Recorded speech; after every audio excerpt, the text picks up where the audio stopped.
Excited to kick off Pinpoint Search Group's podcast, where we'll be talking to cybersecurity professionals in the vendor community. And today we've got Matt Edwards, Chief Customer Officer of DefenseStorm. And Matt, glad to have you on. Yeah, thanks for having me, Mark. It's a pleasure to be here. We've known each other a long time. Been a bit. Yeah, I don't know about you, but one of the things I love about this space is that if you make an effort, there's definitely kind of a community feeling out there, don't you think? Absolutely. Absolutely. I think we've also known each other for more than a decade, all the way back to Pivot 3. That's right. That's right. So it's really cool to be able to have these conversations over the years, watch everybody matriculate in their careers. And I know you just started at DefenseStorm in January. So I was really curious to hear more from you about the company, what it does, and how it can potentially differentiate in this really crowded and competitive market in cybersecurity. Yeah. Well, again, thanks for having me. So DefenseStorm is really a company that's focused on helping community banks and credit unions improve their cybersecurity readiness posture. It's one of the reasons why I joined is not only the specific focus in a very busy and I would say complicated security market that we have right now, that DefenseStorm has a really specific focus, and that is on community banks and credit unions. We believe that that focus is required because there are really five major differences when it comes to financial institutions and their cybersecurity readiness and how they need to position themselves to be more secure and to support their local communities. Those five things are like they have high value assets. We all know banks are where the money is, right? So they're high value targets. They have really complex technologies along with limited resources in order to do those. All financial institutions are very efficiency focused. So always are going to have constrained resources. They're in an exceptionally highly regulated environment. Would love to know any environment really that's regulated more than banking. And then also specific to small banks and credit unions, they have a deep community focus in that, for instance, when they have a security breach or something happens, even if it's another financial institution in the same community, their community looks to them. They have to meet that person in the grocery store or at the gas station and look them in the eye and be able to say, yes, your money is secure. That's really interesting. And in my experience recruiting on behalf of a lot of different cybersecurity companies, vendors specifically, you do see some sort of specialty, but a lot of times that's technically focused. This is very oriented vertically, just as you mentioned. And there's not a lot of companies out there, at least from my perspective, that do that. Are you seeing the same thing? Absolutely. Absolutely seeing the same thing, right? We usually have a tech focus like endpoint detection or a SIEM, something like that. Whereas DefenseStorm is kind of a full suite of technologies focused on a vertical. So it's a different approach, and I think it is really, really valuable when it comes to, again, the vertical that we serve.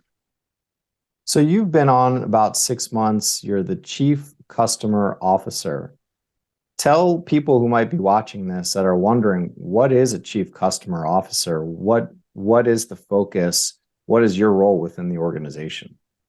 Yeah, so I mean, customer success is always that interesting, ambiguous term, right? I mean, of course, you want customer success. Every company wants customers to succeed, right? But having a role around it and then being the Chief Customer Officer, I think to me is the unique investment that DefenseStorm and other companies that have created a customer success department as well as a Chief Customer Officer role.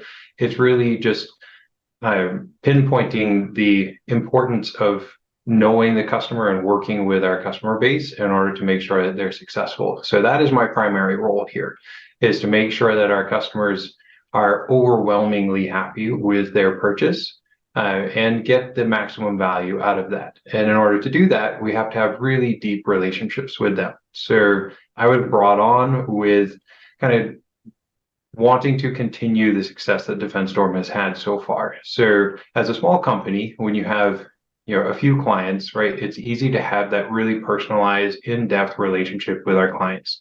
As you continue to expand and grow, as all companies want to do, and with DefenseStorm's success, we wanted to continue to scale that intimacy of that relationship. I always like to use the term of a strong consultant when I talk about customer success and our relationship with our customers. I don't like the term that's often used in customer success of customer advocacy. To me, that is just a loudspeaker, right? You take in the customer's desires or whatever they're talking about and just turn up the volume and parrot it right inside the organization. That is an advocate. Whereas my approach to customer success that I think fits well with DefenseStorm is that you need to know the customer's business well enough to have a conversation on how to solve their problem as opposed to just parrot what their needs are. Because sometimes there's a better way of solving it.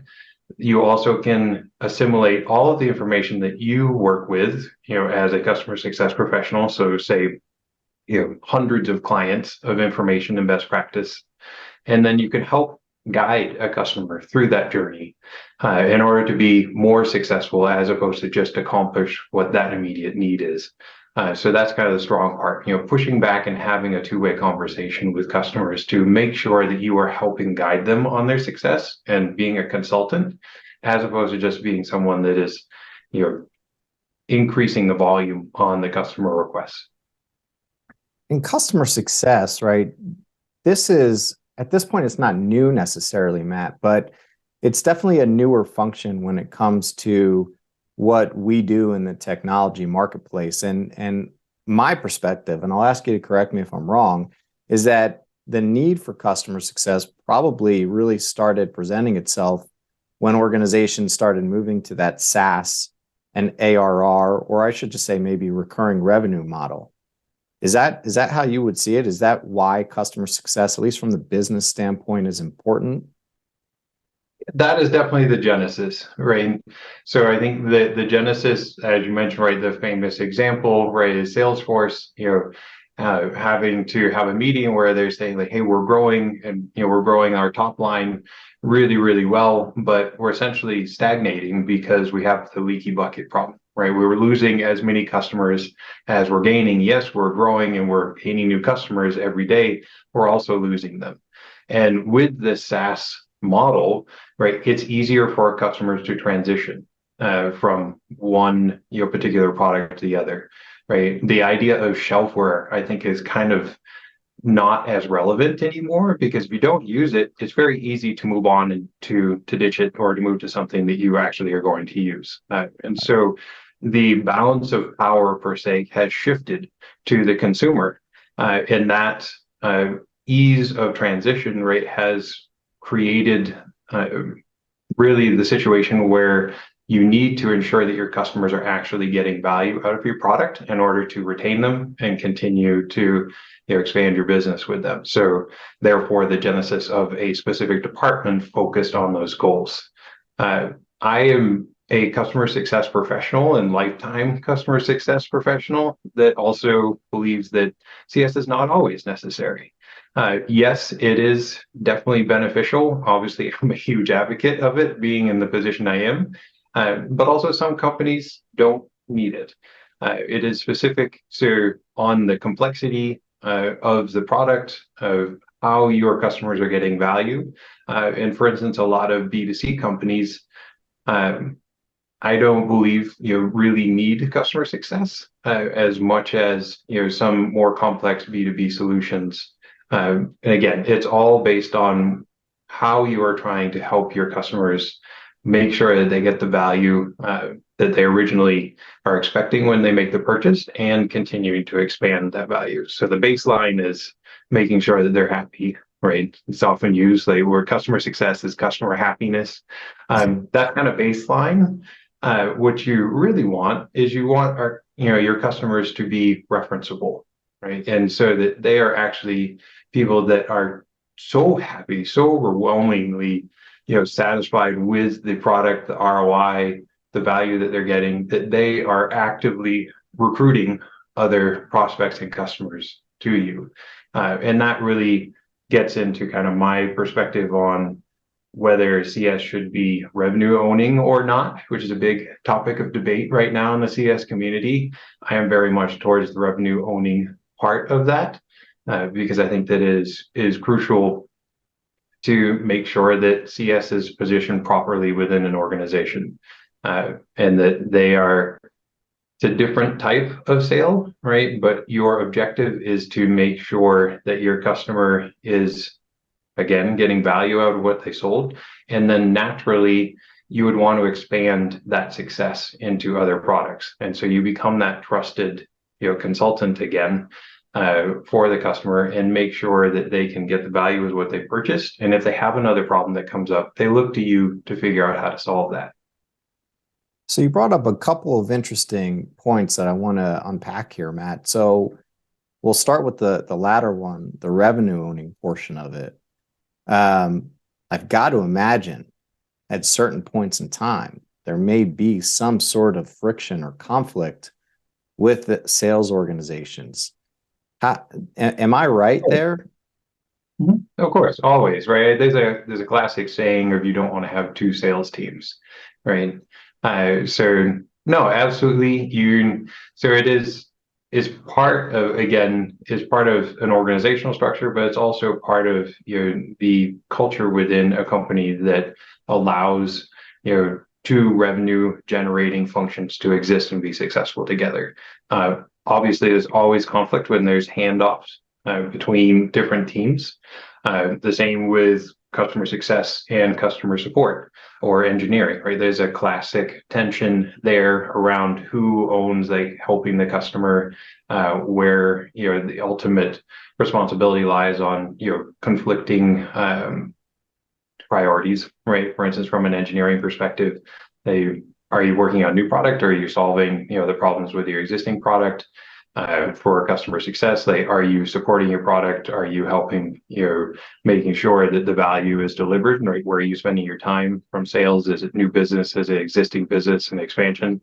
There's always potential for, overlap.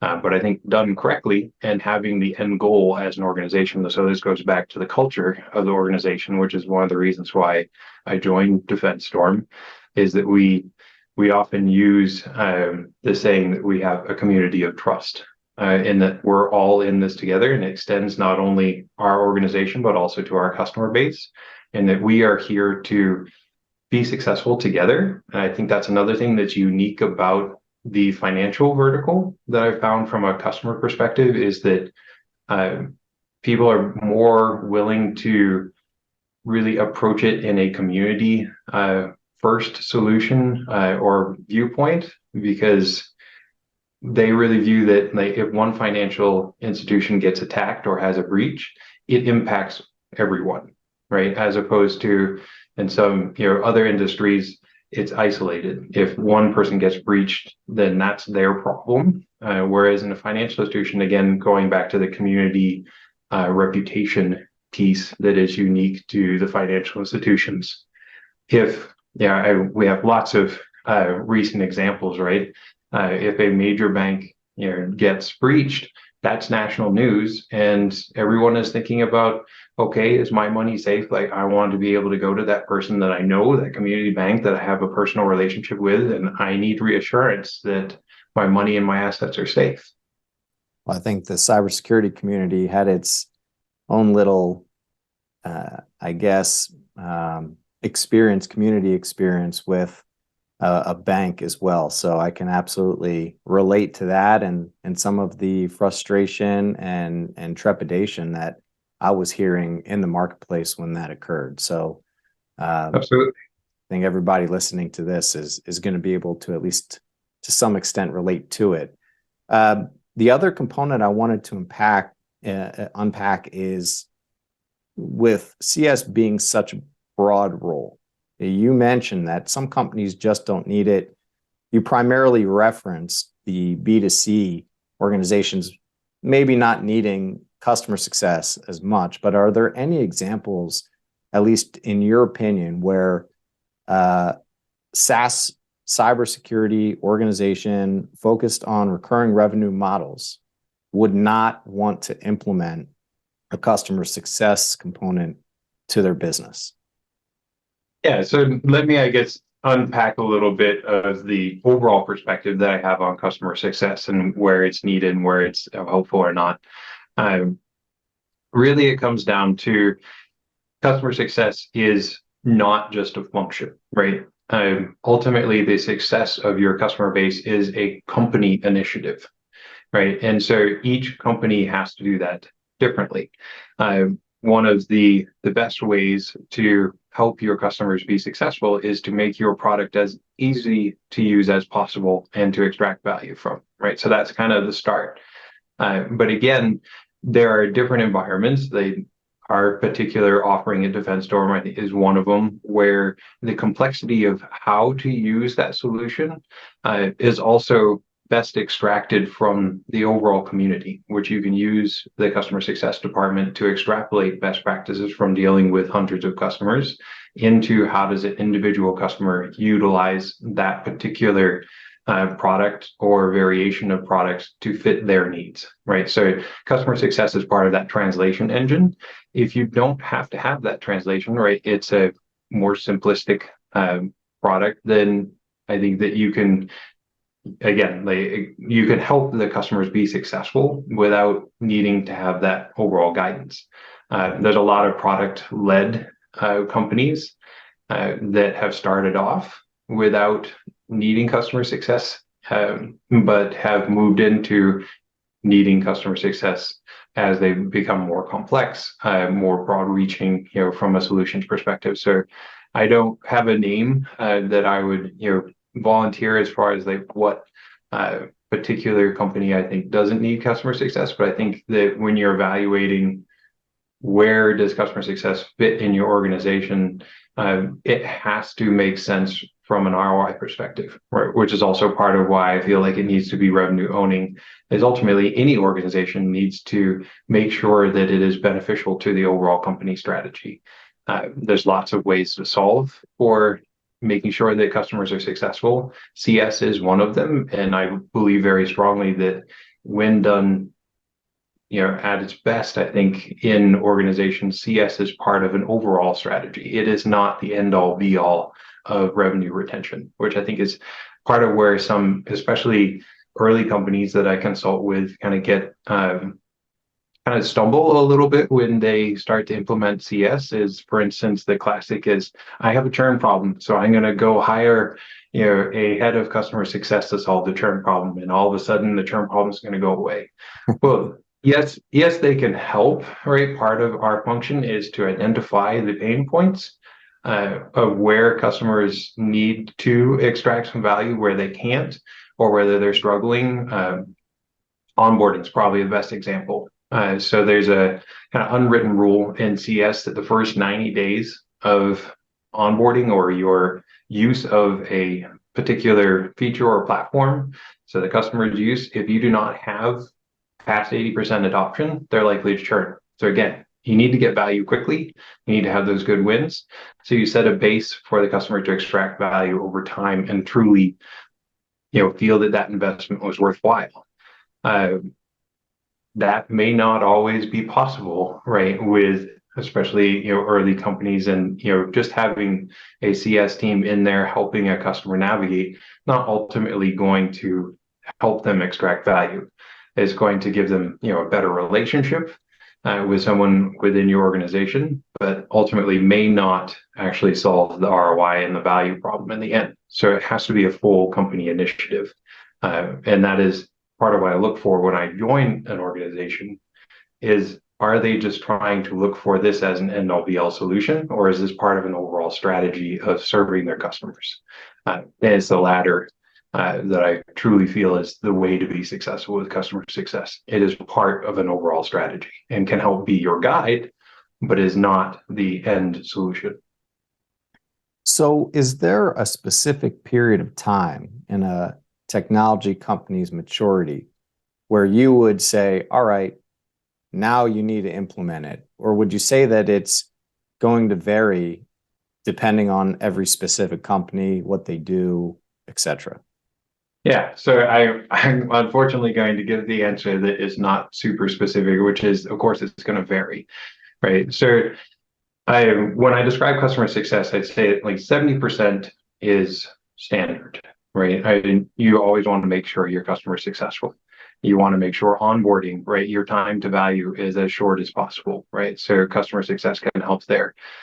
You can help, support your customers in their overall success and sharing success. So a community component of it. Those are a lot of the fundamentals. Listening to your customers. That is another, well, it seems very basic, right? Also function of CS to make sure that you understand your customer base and you listen and you continue to evolve with them and their needs. That, however, the listening part is also part of why there's a variance with CS and how it's applied. And I think it should vary because ultimately you are in service to your customer base. That is part of making the customer successful. And that is going to be different based off of what you're providing as a service or a product, how your customers are consuming it, the market variables. And not only is it going to be different from industry or product to product, it's going to be different in the same company over time. So every single company that I've run customer success at, when I first started, customer success was different than when I left. Always different, and it evolves at least, I'd say 10 to 15% year over year. And so you're constantly having to evolve and adapt to your customer base. That is part of the role, and therefore it's going to be different. Again, I feel like it should be eventually revenue focused because that helps create the, I think, sense of urgency on why you are wanting to listen to your customers, because that is how you also can grow your business. And most businesses are in business to make money. It's just classic drivers. So you want to be tightly aligned with the overall goal of the organization, which is to make money. But you do that through the lens of helping your customers be successful, which I think is obviously a really valuable approach. To answer your question directly on when you should have customer success, I think it varies. So say if you had a product-led growth company, I think that customer success very early on can be brought in to help retain your base and use your base as a sales engine of growth. So instead of hiring a big sales team, you would use your very vocal customer base to naturally and organically sell your product and grow your product. Whereas non-PLG oriented companies, it may be something that you want to do more after you have started to get a little traction in the industry. So you're not constantly trying to find market fit, but you're close to or just about found market fit. Usually that's where I find that CS makes sense for an investment perspective. But I've also seen companies that have very complex solutions that have invested in CS early on to help them find market fit, to really make sure that that feedback loop to their product is as tight as possible with their early customers and to continue to evolve that as rapidly as possible. So it's really where, if I were to, I guess for those founders that are listening to this conversation, I would say you really need to take a look at what your feedback loop is with your customer base right now. Are you listening? Do you have the mechanisms in order to adapt and work with your customers to find market fit or to expand your business with the market fit that you've found? So if your market fit, I'm saying like $10 million in annual recurring revenue or beyond is usually the marker that designates market fit. Just do a very clear self-evaluation of, do you have that setup where you are actively working with your customers? You're able to consume and adapt to their needs. If you are, then you may be able to delay CS until a little later. If you're starting to struggle with that, which often is a result of your success of growing and having lots of customers, then I would consider at least talking to some CS leaders and understanding if there's some ways to solve some of the problems and help accelerate your growth. That sounds like great advice, and a lot of founders need it. So Appreciate that insight. I want to shift gears because, while the insight in customer success is really important, some people watching this are probably going to want to understand, how do I get to where Matt's at? There's a lot of people that want to advance into leadership roles. They've got that drive, and sometimes it's just a difficult pursuit. What have you done? Do you think you've done anything specific? Did you have a clear personal business plan to get to where you are today? Can you give people insight into how you've matriculated to a C-level executive at this point in your career? Sure. So I think the number, I'd say two major things that I've done to, at least I feel, that have helped accelerate my career. One is study others, right? Study successful people, study what the common elements are, and also, the mentors that you've had or would like to have. What are some of the common attributes? So be a student of success. Really study what are those common things and figure out how to personalize that to your own desires and wants and I guess motivations more than anything else, and find a way to make that part of how you approach your day to day and building passion. There's a great book I think it's called Passion, the Starting Point of Great Companies. I think you could rebrand that to the starting point of great careers. And the more passion you have for something, the more those hard days, right? The work is sometimes work, the more of those that you'll be able to power through and the more that you'll be able to invest in your overall success. So finding a way to be passionate about your career, I think, is incredibly important. Second is the realization that you are not going to be the best at everything. You need to surround yourself with people that are smarter than you and that know more than you. And that comes from a place of vulnerability and transparency. You have to be able to admit that, here are some areas that I'm great at. Here are some areas that I'm not so good at. So I want to, build a team that surrounds me that are exceptional where I am not as exceptional. And then together we can be successful together. I've written some articles for those interested on my LinkedIn over the past few years around hiring and growing and creating great teams. I think that hiring is probably a great example of an area that a lot of people do not enjoy doing, right? It's very time consuming. You're talking to a recruiter right now, right, Mark? It's why, a lot of, people, they want to offload as much as possible. And I'm sure you found this, right, in your success, right, and Pinpoint success, that when a hiring manager is really involved in the hiring process, then you can be more successful when they're committed to ensuring that that person is the right person. They're making the right decision. They're investing. They have a very detailed outline of exactly what they're looking for, and they're just truly invested in making that right hire. You take that and extrapolate that over tens or hundreds of hires, right? The more times you can get that right, the more successful you're going to be, because you're going to build a great team around you. I've got to say, I completely agree. You hit the nail on the head. If this was a reverse interview, I would tell you that when the hiring managers are involved and, like you said, have a very detailed outline, that's what makes us shine. Because when we don't have that, it's just incredibly difficult. You're fighting an uphill battle. We focused a lot on business. I think this is a great conversation. We might have to have another one at some point, as well as you continue to progress through DefenseStorm. But the last thing I want to ask you about, because it sounds like you've got quite the workload. We're all humans here, right? We all have our own motivations for doing what we do. If you're comfortable with it, Matt, tell us some things that you like to do outside of work and how you balance, again, what could potentially be a stressful job as a C-level executive. Yeah, again, I'll go back to the passion piece, right? Any amount of work is going to feel like a lot of work if you're not passionate about it. So again, finding something that you're truly passionate about.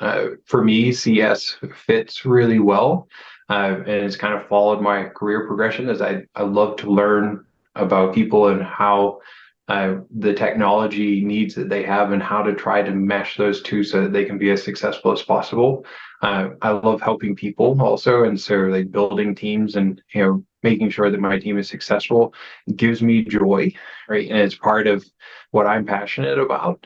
And so that is number one, I think, is the workload doesn't seem as big as it may if I was not passionate about it.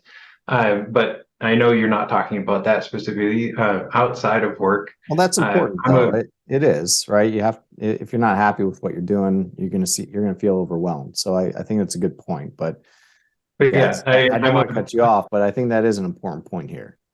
yeah, no, I think it sets the base level of your work-life balance, right? But at the same time, you can work too much. I've definitely done that in the past, and you can get burnt out. And how I balance that, and this is over trial and error over time, is I'm a big gearhead. It's something that I'm also really passionate about. So if you're in Colorado, I am often out in the woods, dirt biking, or anything with two wheels, or quite frankly, a motor and at least one wheel. I'm interested in driving, sometimes crashing. That is part of what motivates me, is to make sure that I can have time to do that. There's also just a healthy, I think, work lifestyle balance, right? Is really studying what has made me successful or like has made a week feel good in the past. And for me, that's making sure that I get good rest. And I'm crazy about my sleep. I could do a whole nother conversation with you about optimizing your sleep. Same with nutrition, all things that lead into enabling me to do what I like to do and to do it again tomorrow. Those are important pieces for me to kind of offset, the ongoing workload. Well, we've got to have that fuel to keep us going, rest, nutrition, motivation. It's all part of it. This has been really insightful, Matt. Appreciate you coming on, having this conversation. Look forward to seeing your continued success in your customer success role at DefenseStorm. And good luck to you. Thank you, Mark, and thank you for having me, and thank you for being an amazing partner over the years as well. It's been great to work with you. That, Matt. Thank you.